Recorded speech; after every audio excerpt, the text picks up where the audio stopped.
বিশ্বে অল্প কয়েকটি রাজনৈতিক পরিবার আছে যাদের ৩ সদস্য সামলেছেন কোনো দেশের রাষ্ট্র কিংবা সরকার প্রধানের গুরুদায়িত্ব।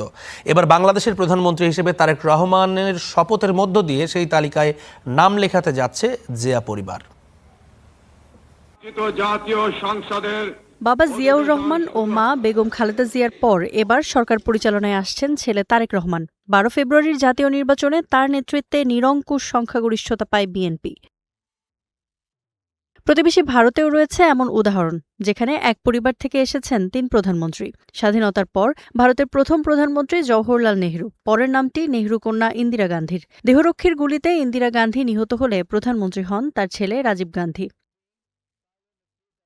এমন ঘটনার নজির আছে পাকিস্তানেও। রাষ্ট্রপতি ও প্রধানমন্ত্রী ২ পদে থেকেই দেশ শাসন করেন পিপিপি প্রতিষ্ঠাতা জুলফিকার আলী ভুট্টো। তার মৃত্যুদণ্ড পরবর্তী সময়ে পিপিপির হাল ধরেন মেয়ে বেনজির ভুট্টো। তিনি পাকিস্তানের ৩ বারের প্রধানমন্ত্রী, আর দেশটির বর্তমান রাষ্ট্রপতি তার স্বামী আসিফ আলী জারদারি।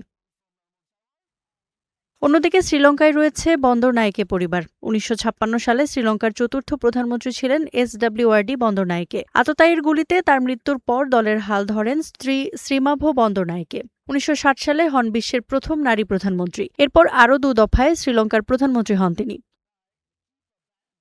১৯৯৪ সালে প্রেসিডেন্ট ছিলেন তার মেয়ে চন্দ্রিকা কুমারাতুঙ্গা। তার আগে স্বল্প সময় প্রধানমন্ত্রীও ছিলেন তিনি।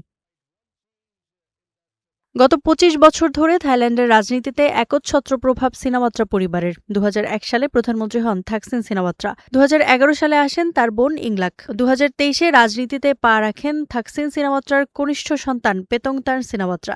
তবে মাত্র ১ বছর স্থায়ী হয় তার শাসনকাল। Iffat Khandakar, star news.